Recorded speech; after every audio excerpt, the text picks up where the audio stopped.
Nagbabala ang Philippine Coast Guard sa port scalpers, lalo na ngayong New Year travel rush. May mga naiulat umanong individual na nagpapabayad sa mga pasahero na gustong makabiyahe agad. Kaugnay niyan, magkakausap natin si PCG spokesperson Commodore Alger Ricafrente. Magandang tanghali po sa inyo, sir. Magandang tanghali, Cheryl, at magandang tanghali din po sa inyong mga taga-subaybay. Commodore, ano po ang modus nitong mga scalper na ito? Magkano ang hinihingi nila sa mga pasahero? Base doon sa nakuha nating report at base na rin po doon sa nahuli ng ating mga tauhan kasama nung PNP Maritime Group, ay ang tinatarget po nila yung may mga sasakyan na private vehicle at maging yung rolling cargos. At ang kanila pong modus ay nilalapitan po nila yung mga sasakyan na nakapila at inaalok po nila na makapasok kaagad at makasakay.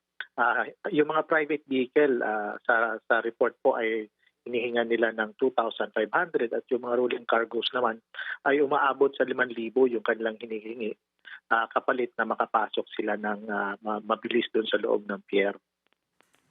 Ino-offer ng mga scalper na ito na makapasok nga po agad yung mga pasahero sa pier. Ibig sabihin po, may kasabwat po silang empleyado?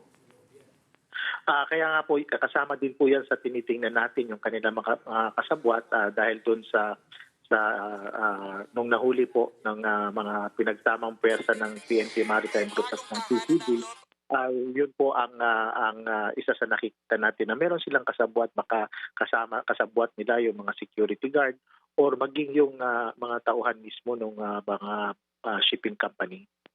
Saan pwedeng i-report po ang mga port scalpers? Ang atin pong pamunuan ay nagtalaga po ng help desk sa bawat pantalan.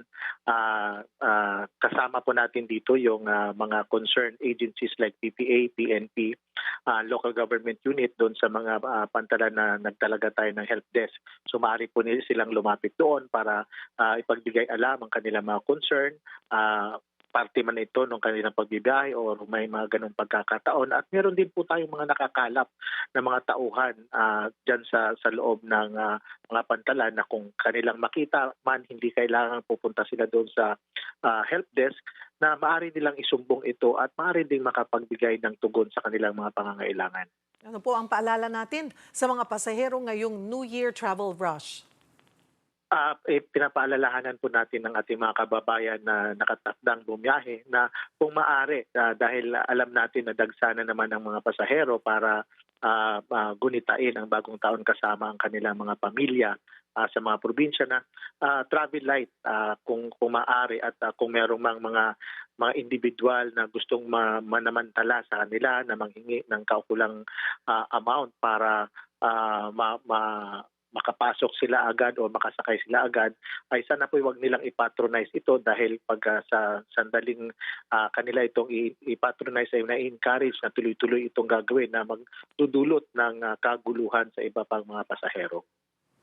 Marami pong salamat, PCG spokesperson Commodore Alger Ricafrente.